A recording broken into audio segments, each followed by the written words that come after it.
Voice का है इसमें।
So, good afternoon, everybody, and welcome to this MedEClasses postgraduate grand round, in which we will discuss about a very interesting case of precocious puberty in boys.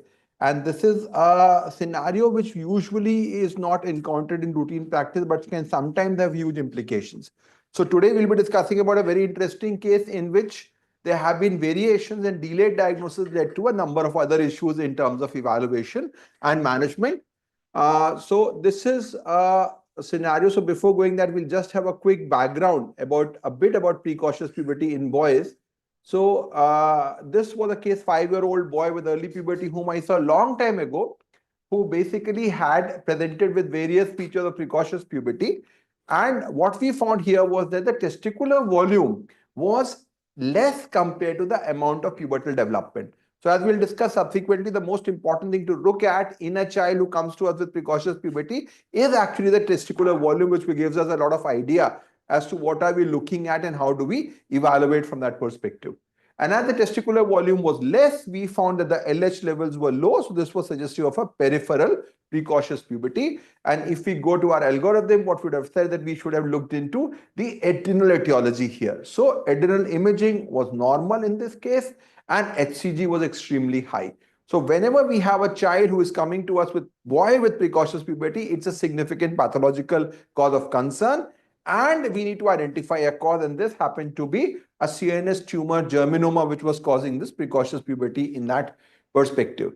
So precocious puberty in boys is common, 1% of all scenario. Many of them are physiological, but the chances of pathology are much more as compared to girls. So we need to be careful about not missing on pathological causes in this scenario. This is part of our learning initiative in the form of learning.roadsociety.in, which provides a lot of resources and courses related to pediatric endocrinology. We have got our YouTube channel, which has got extensive resources available there. Our website, where you can go and have a look at our courses in pediatric endocrinology.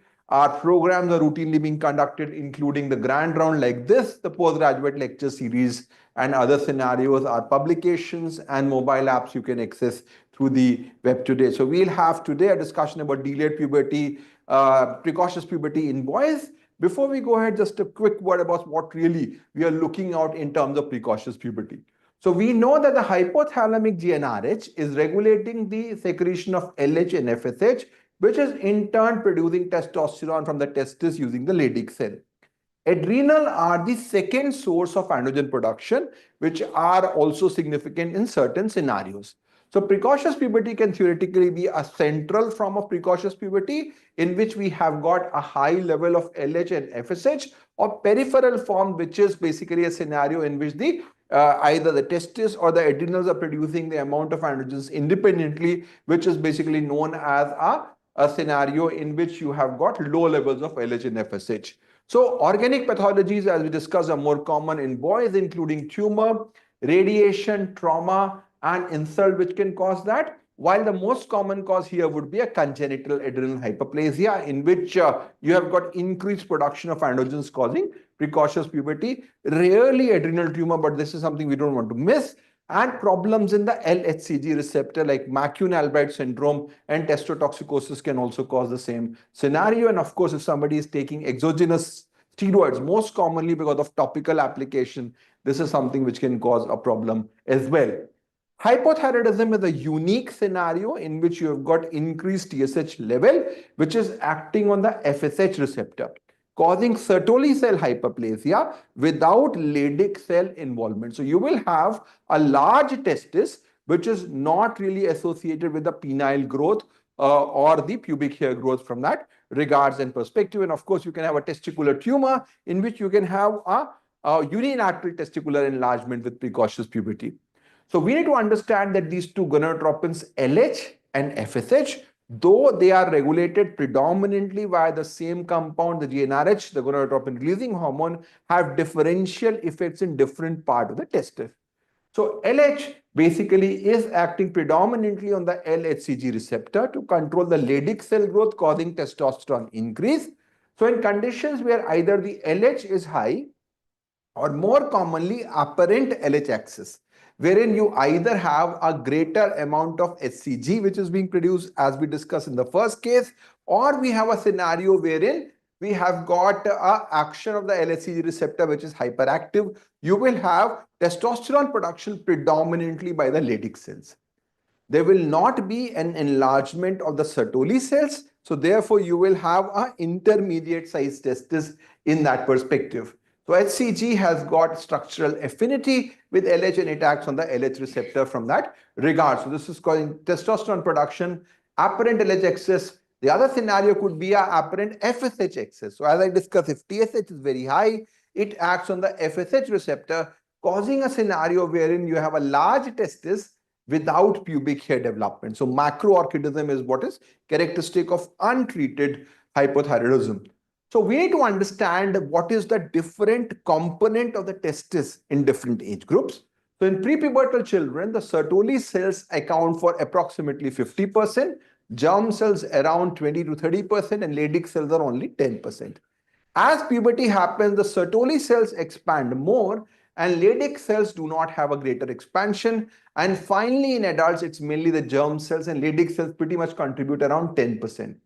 So as discussed, conditions associated with isolated LH excess like testotoxicosis, like HCG producing tumor, only the Leydig cell component will go up. So the testicular volume will not go up to a normal scenario. And we need to also know what does it mean. So when we really look at a child, we need to corroborate how much is the testosterone level to the testicular volume. So typically, if you look at a testicular volume of around 4 ml, we are talking about just the onset of puberty. The testosterone level should basically be around 20, and by around 6 ml, it may go up to 50 nanogram per DL. And as the volume increases to around 10 ml, the levels would really go up. And from around 15 ml, we will reach around the adult age group. So if you have a child who has got a testicular volume of 6 ml and a testosterone which is in the adult range like 200, obviously means that this is either a Leydig cell associated phenomena in which you have got either a HCG producing tumor or a LH receptor problem, or it may be a CAH with a secondary trigger which is there in that regard. And as we'll discuss subsequently, the testicular volume is the most important cause. Large testis, of course, is central. Very small testis is peripheral. If you have intermediate, that's apparent excess, and unilateral is testicular tumor. And when we talk about approach, the most important investigation, of course, is LH. If LH is more than 0.3, we have to go for a central cause and get an MRI done. If levels are low, we should go for adrenal imaging. If it's borderline, we can do a GnRH stimulation test to differentiate between central and peripheral form. If we have got, this is the axis that we'll talk today, if the LH is less than 0.1, it's not getting stimulated, we should look for an adrenal mass. If it's normal, then we should look for 17 OHP and blood pressure to identify CAH. If it's normal, go for HCG to identify HCG tumor or a LHCG receptor genetic study. So investigations are largely directed via the LH level. So I'll now invite Dr. Nimisha to talk about this case of a child with precocious puberty.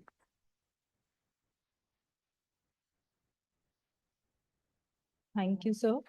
I will present the case of 5-year-old, 5-month-old boy who presented to us with the complaint of pubic hair development and height spurt.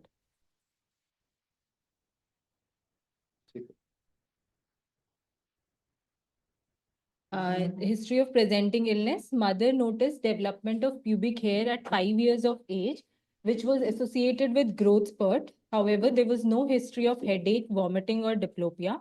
No history for craving for salt. No history of pigmentation.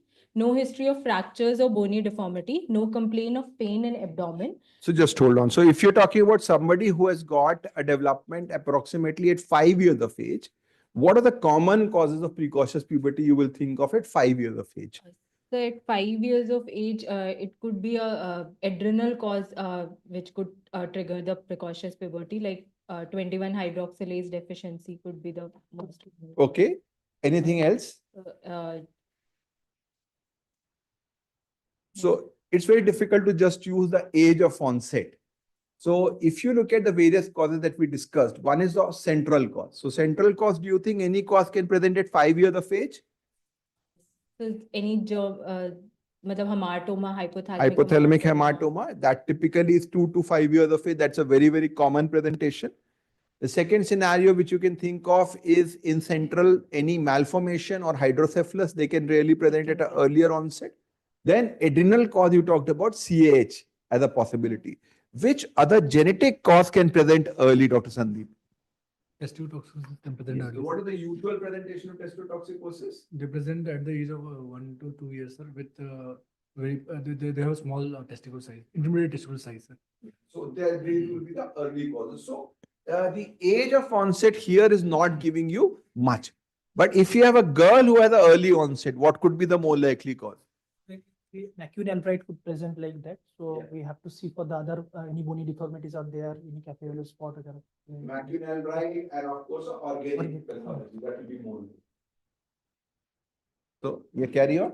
There was no history of dry skin, constipation, weakness, or lethargy. No history of any Ayurvedic or homeopathic. So why have you asked for the first group? So for hypothyroidism, usually it is unlikely to cause precocious puberty. Because if you go back, you mainly talked about pubic hair growth. So mostly the parents will come to you mainly not with the penile enlargement, they will say. Testicular enlargement is not something they will often come. They will mainly say pubic hair.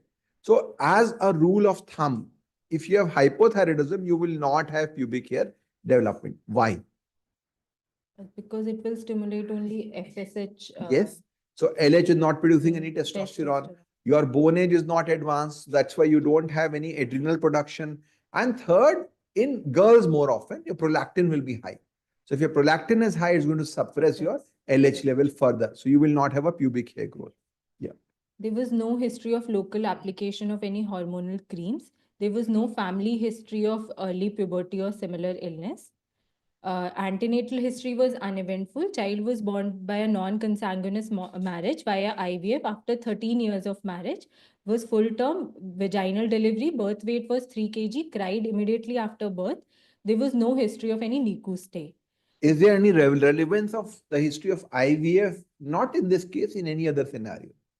Sir, usually for induction of ovulation, medications are given. Do you think that can cause precocious puberty at 5 years? So what is the relevant, Dr. Vibha? Do you think about IVF? How can it affect the baby?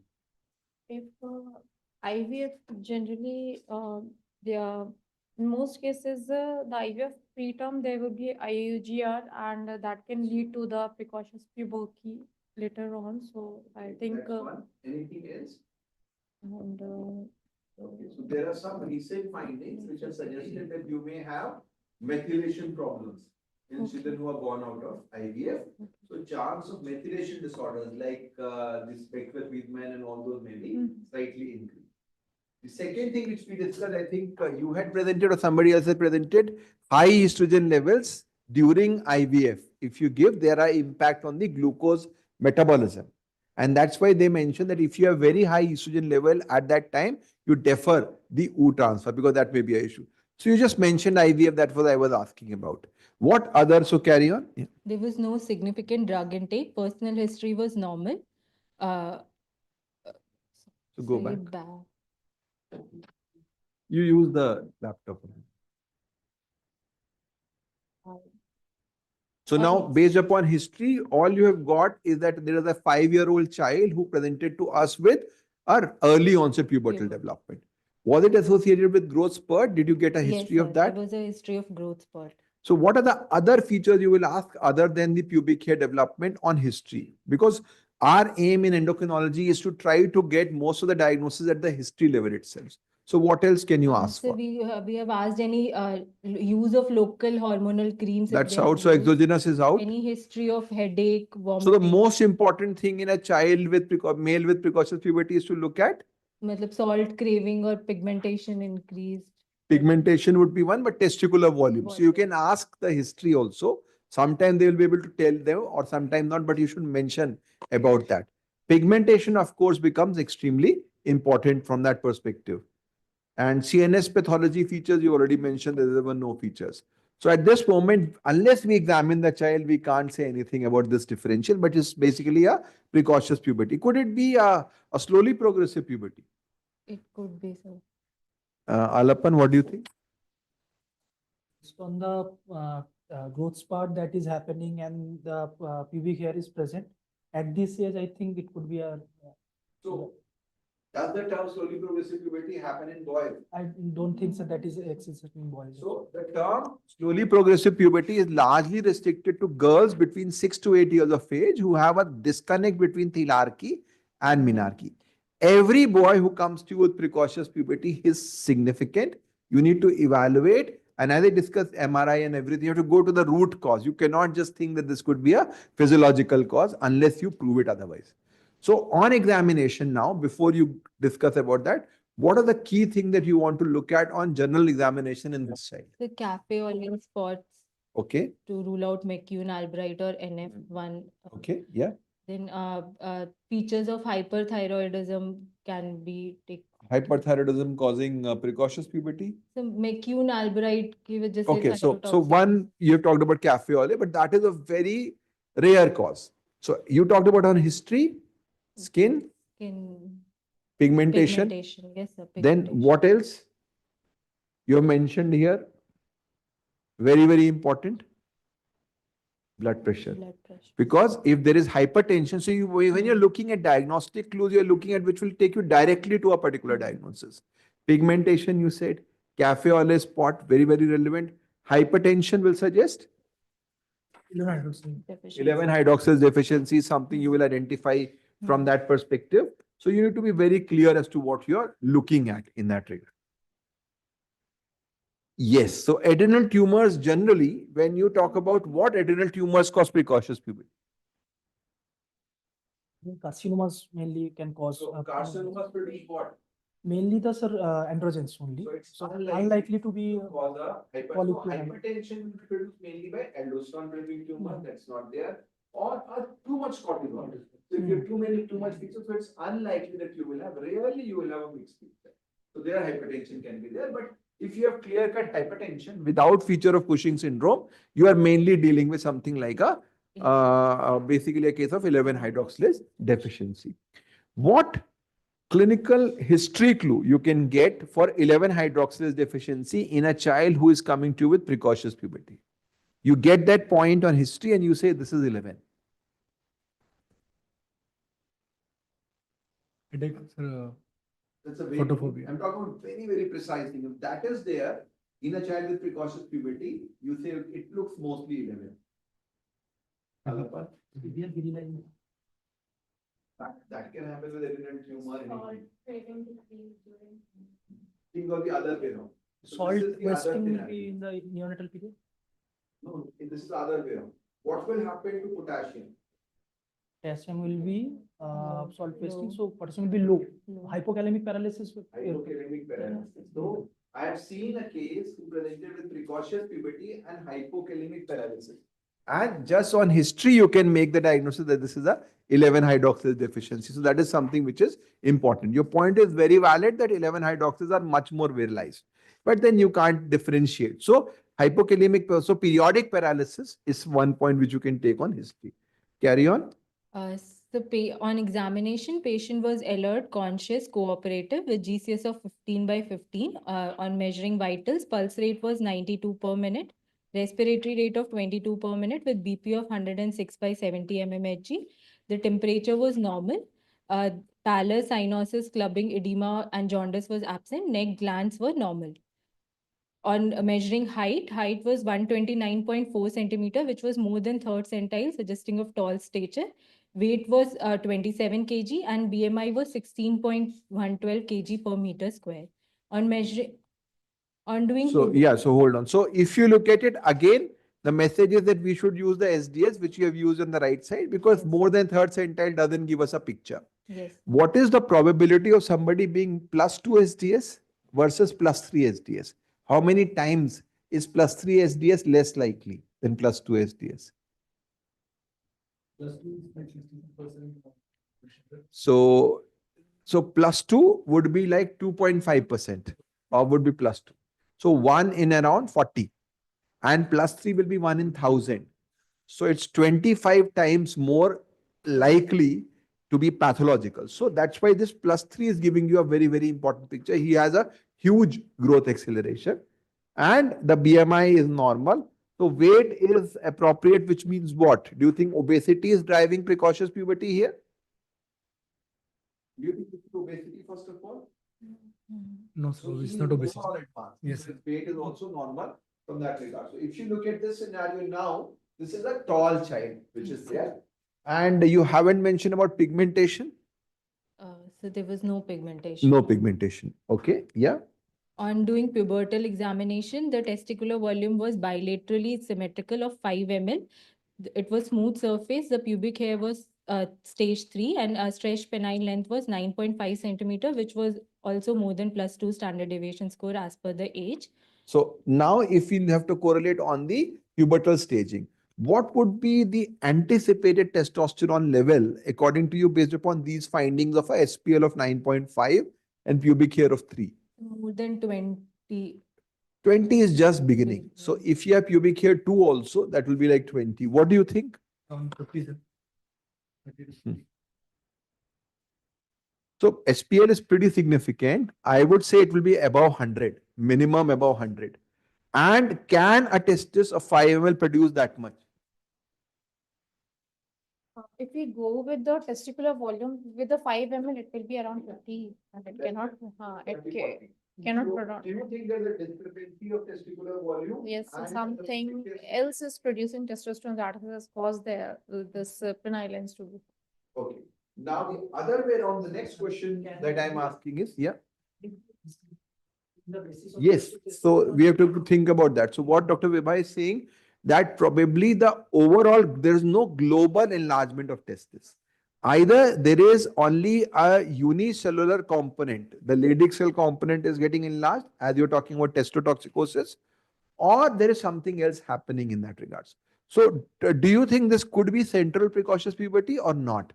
First question, I think. Sir, unlikely because The pattern that can- you're seeing, the height, so what you're telling, your height is 129 centimeters. He's already around 8, 9 years age. Now I expect somebody whose age is 4, 5 years, whose height age is 8 years, the bone age will at least be 12 years, which means it's a very, very rapidly progressive puberty. In that regard, your TV of 5 ml cannot explain. So this central becomes quite less likely. Now, the other question is, one, of course, we discussed it could be a HCG producing tumor. Could this be a 21 hydroxylase deficiency or you think that's out? it could be 21. How do you explain a TB of 5 ml there? You can think of what is the possible explanation. So if you have a long-standing peripheral precocious puberty, you have triggered central puberty, and that's where the TV of 5 ml. So I would say if you talk about hierarchical levels of possibilities, one would be a LHCG receptor related problem. Second could be a congenital adrenal hyperplasia in which you are actually having some peripheral leading to central trigger. Third could be a sort of a organic CNS pathology which has so rapidly grown that your testicular volume hasn't grown. We have seen children with the hypothalamic hematoma presenting at 2 years or 2.5 years where TV hasn't gone much because they didn't get much time to grow. We have seen patients with girls with hypothalamic hematoma who have B2, B3 and they have bleeding because their estrogen has gone up too much, but the breast don't get time to grow. So this can happen with a rapidly progressive organic pathology. But if you ask me as far as hierarchy, HCG producing tumor would be number one. Second possibility will be CAH with secondary trigger. Central is very, very less likely. Yeah. On head-to-toe examination, there was no cafe early macules, no pigmentation, acne was present. On doing systemic examination was within normal limit. Just go back. Why is lump so important? For unlikely, but for adrenal tumor, Okay, and anything else? So where do you get the HCG producing tumors? from germinomas can be. And where do how do you have germinomas in non-testicular areas? So because of migration of germ cells, Yes. it can be present in So chest, germ cell mediastinum. migrate from the yolk sac and then they go. There are ways in which we will destroy them if they don't reach the right side, but they can be stored at different regions. The three most common sites of germinomas are Mediastinum, Yes. abdomen, and brain. brain. I showed the case. So mediastinum is common in which condition? Klinefelter syndrome. You can also have hepatoblastoma and other scenarios which can produce HCG. I have seen a case with abdominal lump and precocious puberty who had HCG producing tumor. So clearly this abdominal lump is very important. One, of course, adrenal carcinoma, but second, this also is very, very important from that perspective. Yeah. On investigating, the hemoglobin was 11.6 gram per deciliter, creatinine was 0.40 milligram per deciliter, SGPT was 22.7, TSH was 3.96 within normal limit, and sodium was 134.2 and potassium was 4, which was normal. On doing hormonal workup, LH was 0.21 milli international unit per ml, FSH was 0.28 milli international unit per ml, and testosterone was 1.29 nanogram per ml. So this 1.29 means 129 29. nanogram per DL, which is pretty high. This is like mid to late puberty. Anything about 20, we start considering entering puberty. I would say up to around 50, 70, it will be early puberty. Mid puberty would be like 100 and around. 200 and above is adult level. So he is going somewhere around a child of around 14 years, somewhere around, if you look at the hormonal profile. Now this LH is 0.21. How do you interpret this LH level, Dr. Sandeep? The LH level is intermediate, sir. So it is between 0.1 to 0.3. So do you think this is central or peripheral? With the level of testosterone, it looks like a peripheral one only. Okay. So there are two ways of looking at it. One way you can think of, like if you have thyrotoxicosis, you say my FT4 is high, TSH should be 0. So if your testo is so high, your LH should be 0. So that way it does not fit into a pure peripheral precocious puberty. The other way to think of it is that if your LH is causing this testosterone, can you have a LH of 0.21, Dr. Vibha, and cause this level of testosterone? What do you expect if suppose it was central? How much LH do you expect to have gone by now? The testo, it might be above 5, 6. Definitely this it will be like above 2. There's no confusion about it. So if you talk about girls, we often talk about LH of 0.1, 0.3. But when we talk about somebody who comes to us in menarche, their LH is always around 3, 4, 5. So this LH cannot cause this much production of testosterone. So one thing which you can look at this report and say this is not central. Now the second question remains that is it peripheral? So now here comes the interesting part. So what we are trying to say is that, okay, the LH is low. It is not low enough that you expect on peripheral. So what does it mean? It means what you are talking about. He has a component of already triggered central precocity, but your testo is high enough, it is suppressing your LH level. So this is something, if you look at this report, you can think of that sort of scenario. Can it be an HCG producing tumor? Why not? There the LH will be low. You won't get the LH, will not be picked up.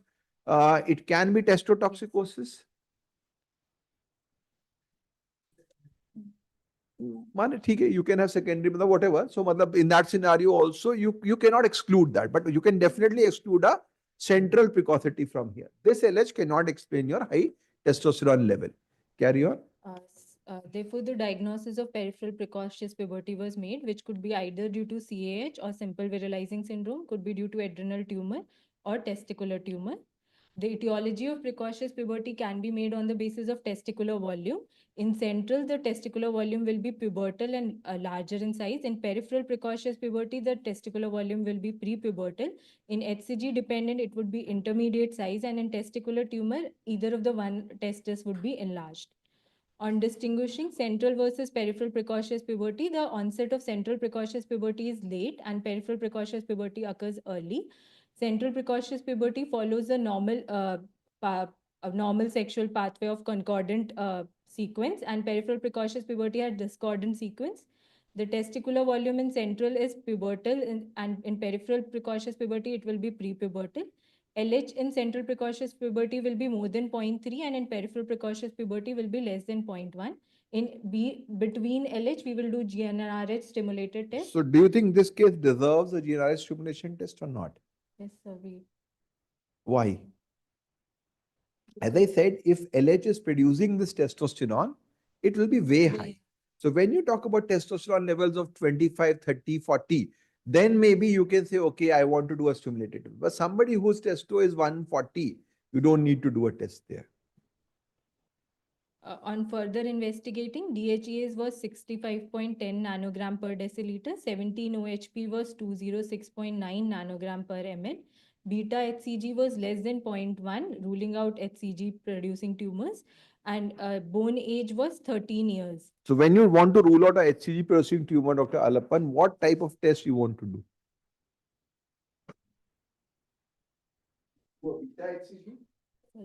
Like whole HCG should be, we want to see. Because sometimes there is an inefficient production of HCG.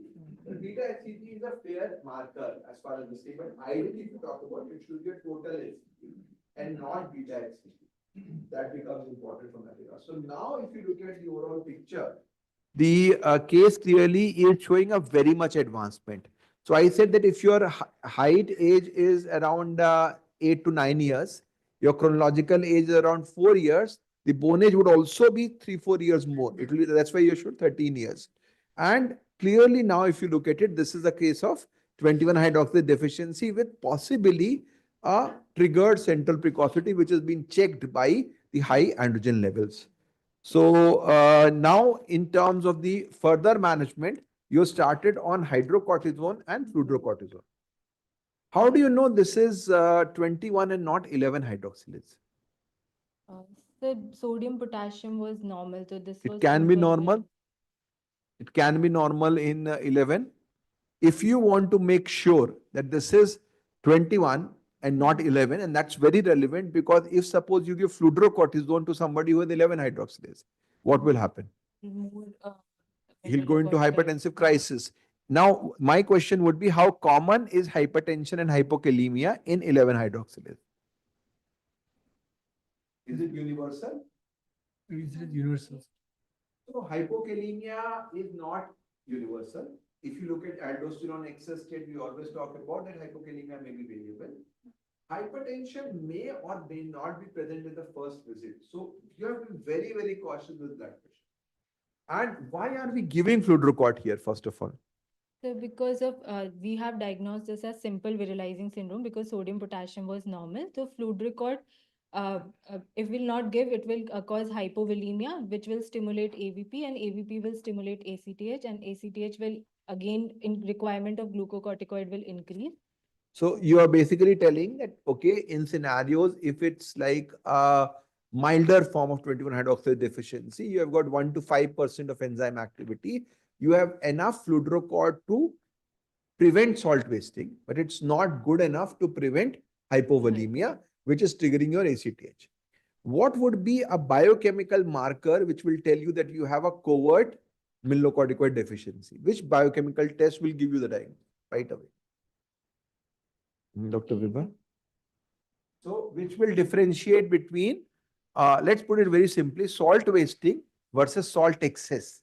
Which test here. So plasma renin activity would be a very good test. So if you find PRA to be suppressed, what does it mean in this scenario?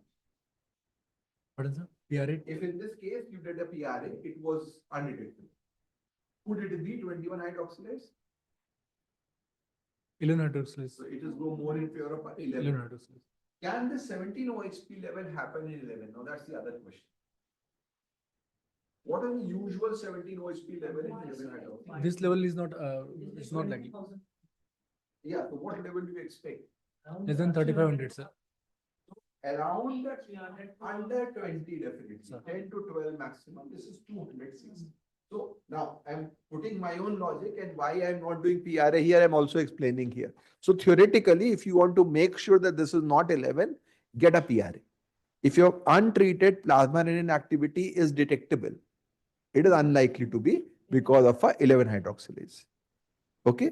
If it is undetectable, then it is of course cannot be a 21 hydroxylase deficiency. So 21 hydroxylase, you expect the PRA to be a bit high either ways.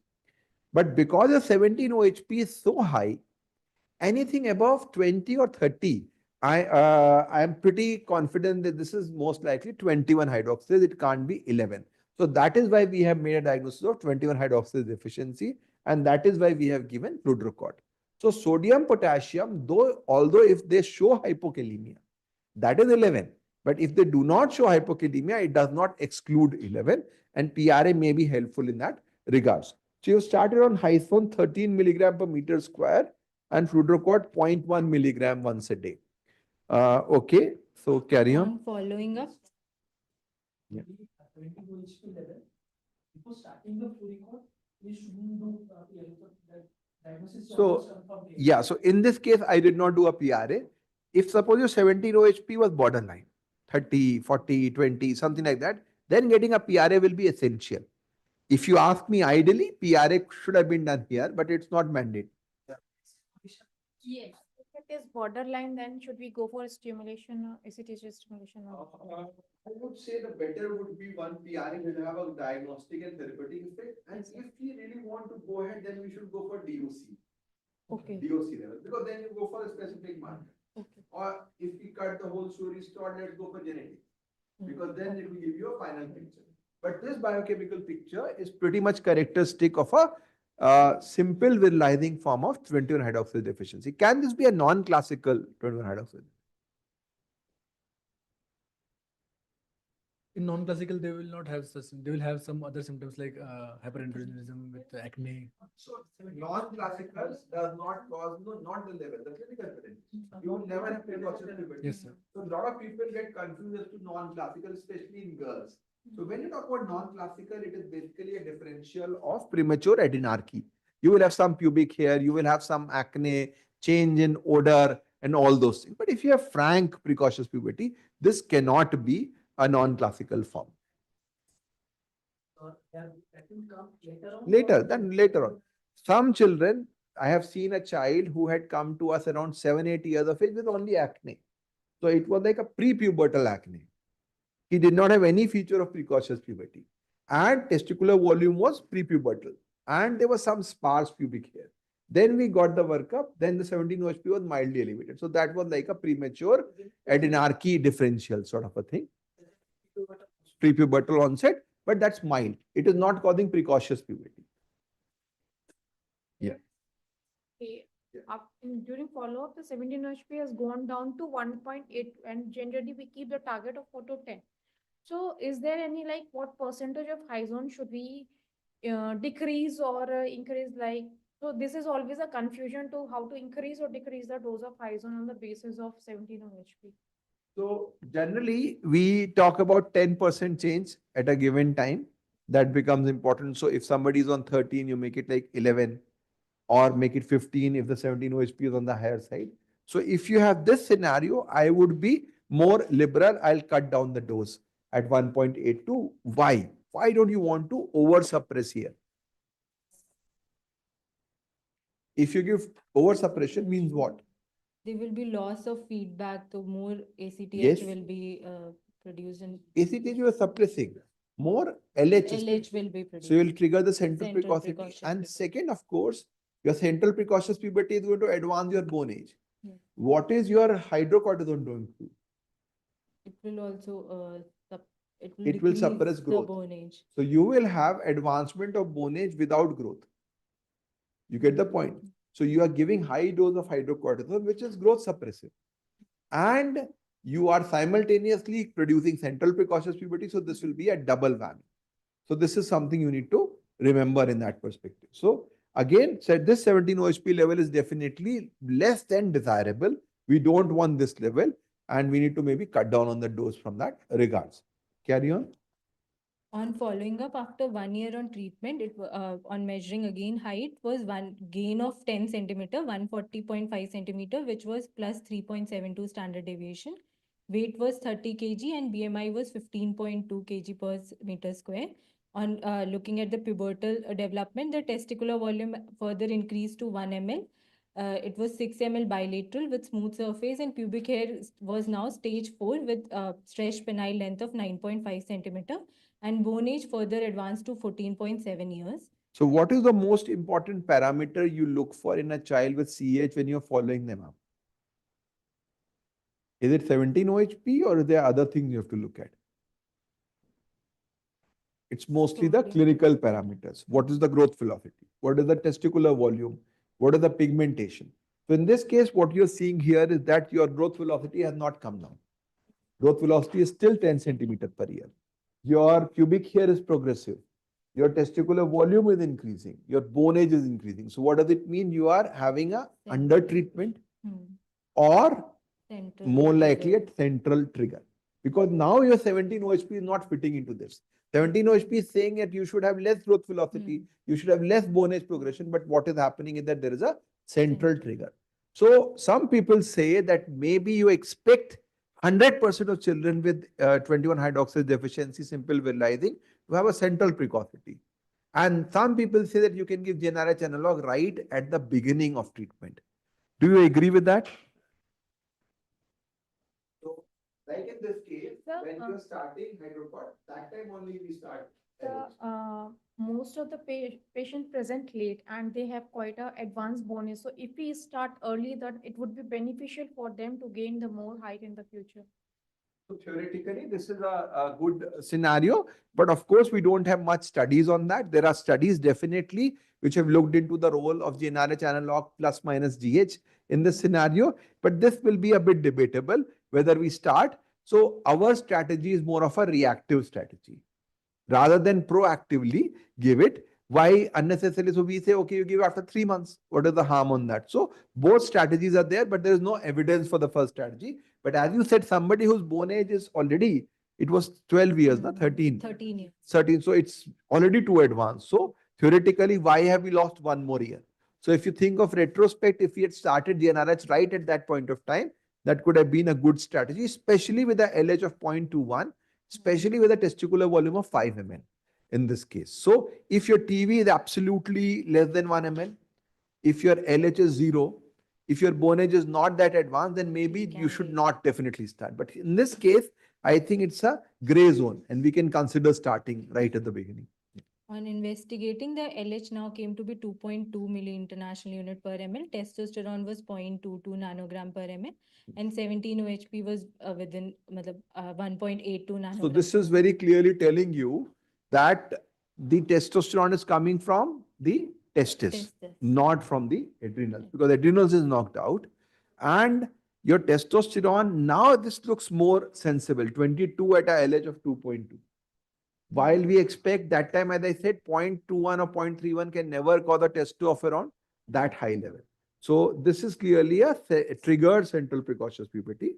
That was started on GnRH analog, leuprolide.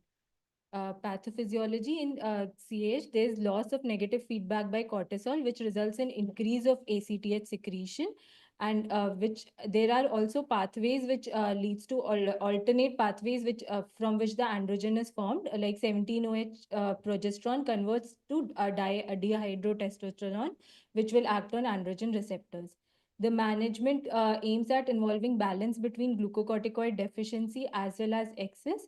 Too little cortisol replacement will result in adrenal crisis or symptoms of chronic cortisol deficiency, and glucocorticoid will have more of androgen, which will result in hirsutism, acne, and menstrual irregularities in girls.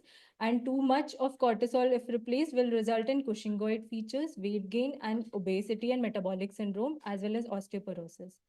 Therefore, newer therapies have been invented.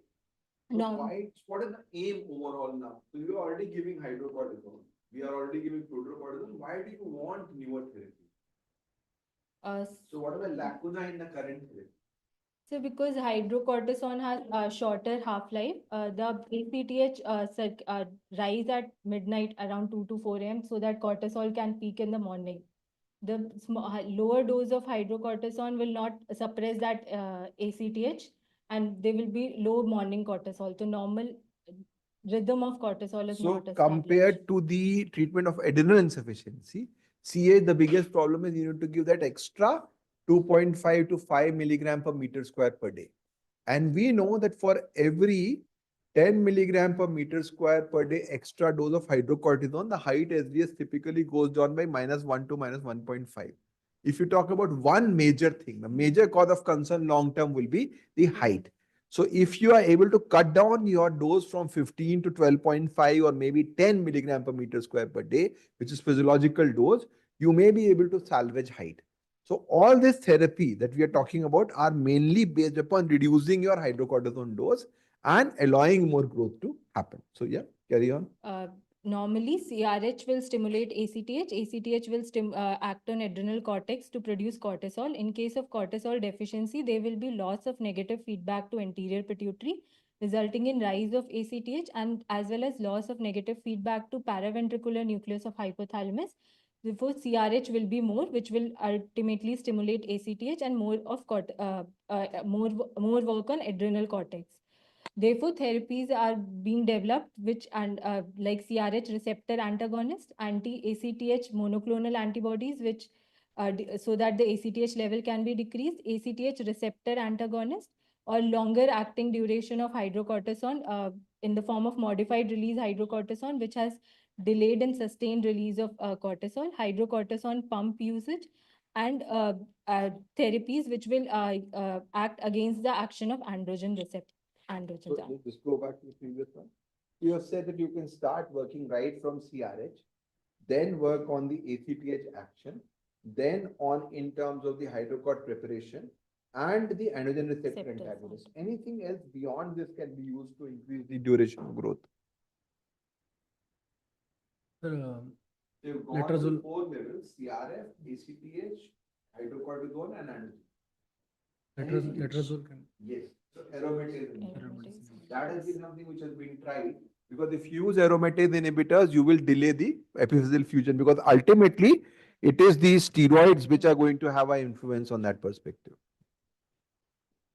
CRH antagonists, two CRH antagonists have been under studies, crinecerfont and tildacerfont. Advantages that they lower the ACTH level, reduces adrenal overactivity, reduces enlargement of adrenal glands, and there is less glucocorticoid requirements. There are various studies. Archus RJ on 2022 has studied, there's a phase 2 study which included 18 to 50 years old participants with 21 hydroxylase deficiencies.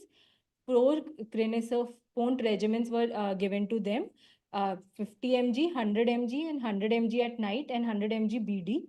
They were administered orally for 14 consecutive days, and then they were followed up. It was seen that there was delayed and attenuated morning ACTH rise, there was reduction in both ACTH and 17-OHP levels, and there was dose-related decrease in androstenedione levels in their study. The study, a phase 2 study done by Newfield et al. In 2023, which included 8 participants, among which 3 were males and 5 were females. The median age was 15 years. They received crinecerfont for 14 days, and it was seen that there was a reduction in ACTH, 17-OHP, and androstenedione from baseline to day 14 level. So were they able to reduce the dose of hydrocort? Yes, sir, They were able to. You had presented the same study. So I think that's the main aim. So if you are able to reduce the dose of hydrocortisone, in the long run, it may be beneficial. Another study done by Sarah Foglu K in 2024. It is a phase 3 trial study on 103 pediatric CAH patients. who were on stable dose of 8 to 10 milligram per meter square per day of hydrocortisone. They divided patient in 2:1 ratio. 69 among them received crinecerfont and 34 received placebo for 28 weeks. And it was seen that mean glucocorticoid dose reduced 18% in those who were receiving crinecerfont, and it increased by 5% in those receiving placebo.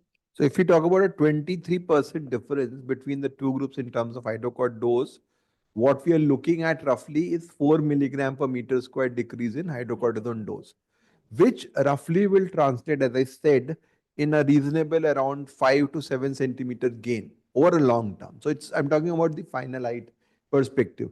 So this is what we are looking at. Of course, you have to translate it, whether this reduces the bone age effect, whether it improves the other parameters, but this will roughly go around 5 to 7 centimeters rise in the final height at the end if we get this much reduction in hydrocort. On further summarizing the newer advances, there are CRF1 receptor antagonists, crinecerfont and tildacerfont. Advantage is that there's oral administration. They are effectively reduce ACTH and adrenal androgens, possibly leads to reduced glucocorticoid requirements. However, limited studies are there. Modified release hydrocortisone like Plendrin and Conocort they have tried, which also mimics the natural cortisol rhythm. Effectively, How do they work? so they are delayed long-acting tablets, which coating is present to sustain release of hydrocortisone is there. So they are like dual release. Yes, sir. So the periphery, you will produce Immediate release some, and then so it will be like a premixed insulin sort of a thing. So you will have a first rise, and then you have a rise. So we are shifting from, let's say, once daily NPH to a premixed insulin. But what we are looking at is infusion. So if somebody is able to get that hydrocort infusion, you can get it. So these will be somewhere like that premixed scenario. There was restoration of menses and reduction in testicular So adrenal the rest. major problem which happens in terms of suppression happens around puberty. In girls, we find so difficult to control the levels.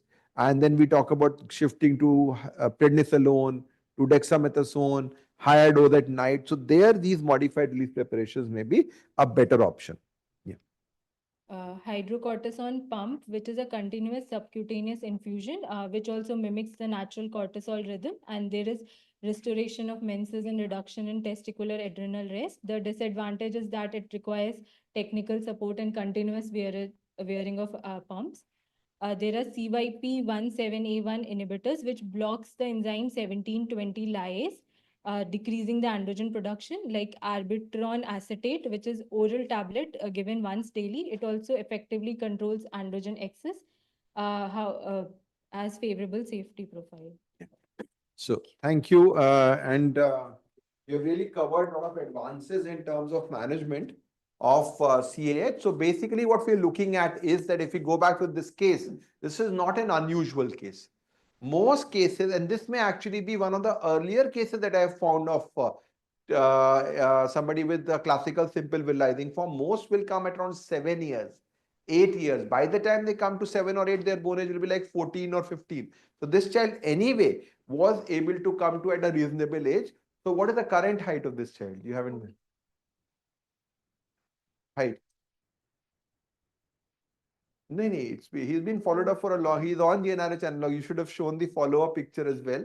So he has been on GnRH analog now for 2 years, I think at least, and his height already is around 156 or 157 centimeters, and bone age is stable there. So this child currently is on hydrocortisone, approximately 12 milligram per meter square per day, on GnRH analog, and his bones are stable. He's already 155, 156. The parent. 156 centimeter. The parental expectation is somewhere around 168 or 170. So his parents are reasonably tall. So we are planning to continue that. Sometimes these children will come to us so late that we might have to give a combination of GH also to achieve that outcome. So you already mentioned very clearly that the first treatment, of course, is hydrocortisone.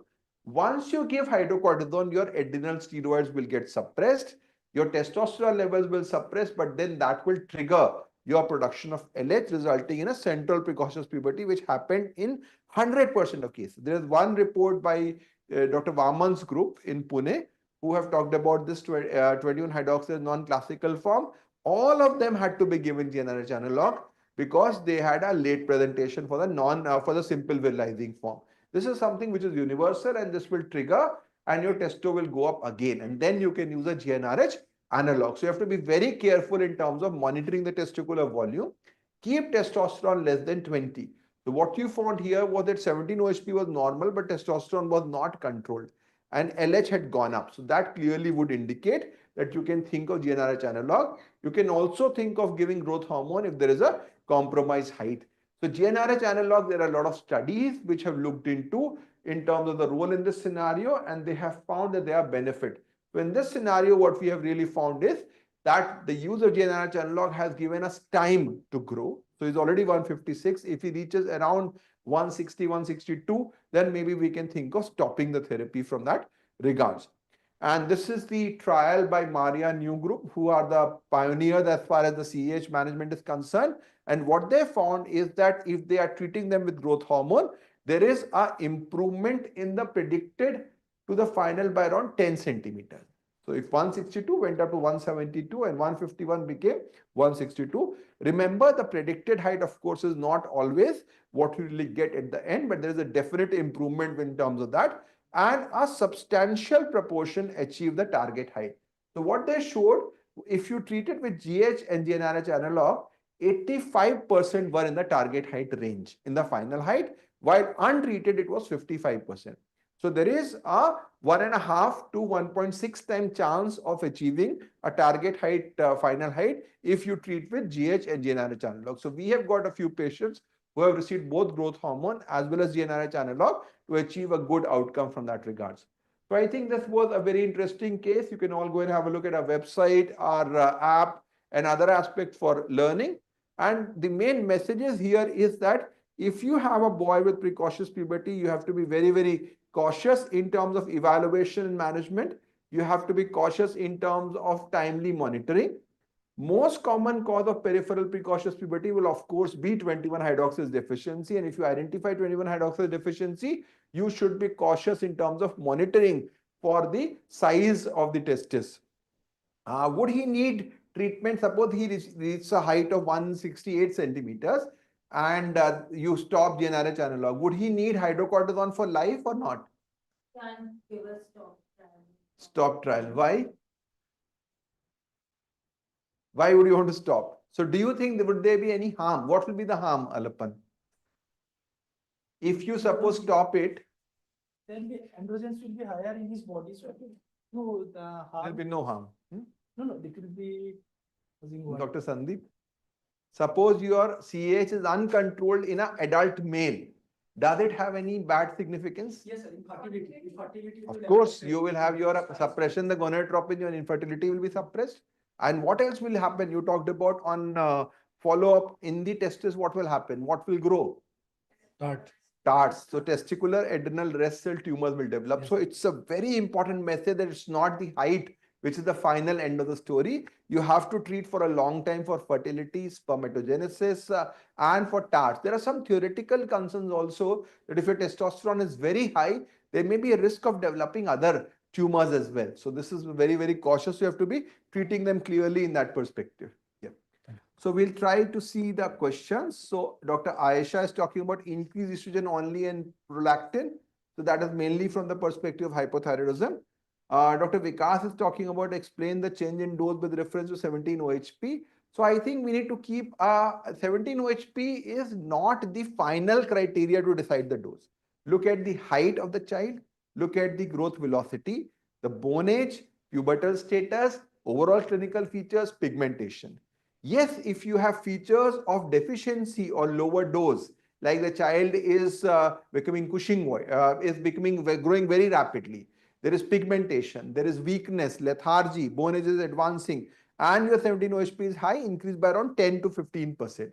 That is the normal increase. So around 2 would be the usual dose. We don't increase by that. Dr. Randa is asking the pathophysiology of peripheral precocity triggering the central puberty. Yes, that's a very important question. So we are not very clear as to what happens, but if we talk about a normal pubertal pattern, something happens in which the inhibitory signals which are coming from the hypothalamus to the GnRH neurons go off. The signals which are inhibiting the MKRN, or let's talk about GABA, and all those neuronal inhibitory signals go off, and that is somehow linked with skeletal maturation. So in a way, the hypothalamus is somehow sensing what our skeletal maturation is. And once it reaches a particular level, it will say, okay, now it is the time to go for precocious puberty. Inhibitory neurons should now stop. So if you have a bone age advancement which goes around 10 years in girls and around 12 years in boys, the hypothalamus is now ready and it will say, okay, suppress it. So whatever reason, it's not your age, your bone age is more important. So this is how the secondary trigger happens. When your bone age is advanced, you will get this scenario. Dr. Rajib is asking, what is the correlation between hydrocortisone dose and growth velocity in CH? Of course, if you give more hydrocortisone, your growth velocity will be less. If you give less, your growth will be more. So you need to have a balance in that. So as I said, the meta-analysis show that 10 milligram per meter square higher dose will culminate in approximately 7 to 10 centimeter loss in height. That's why I calculated that if you have a 4 centimeter decrease, you can get around 5 centimeter benefit on that regard. So we want to keep it at the lower dose in that perspective. When do we usually stop the treatment on boys? So I clearly preempted, we don't stop the treatment, and we can think of dexamethasone and prednisolone as an option. Many times it is very difficult to control hydrocortisone even in boys. I have one on follow-up who has TARTs which have developed on hydrocortisone because 17-OHP is not coming down. So in that scenario, we can think of a more potent agent like prednisolone or dexamethasone. Dr. Edley is talking about precocious puberty, what to monitor, 17-OHP or testosterone, and both of them are important. So you look at both 17-OHP and testosterone. If your 17-OHP is high, testo is high, correct your hydrocortisone dose. And when I say high, I mean more than 10 nanogram per ml and testo more than 20 nanogram per dl. If your 17-OHP is low, but testo is high, it basically means that you have a central trigger. Then you have to give a GnRH analog. If both levels are low, of course, that's your target. Testo is less than 20 nanogram per dl and your 17-OHP is below 10 nanogram per ml. So this is how you can correlate on that perspective. So I think we had a great discussion about various aspects of precocious puberty. Once again, thanks Dr. Nimisha for summarizing the evidence. The message here is that if we identify the child at the right time, we could be able to achieve a good outcome.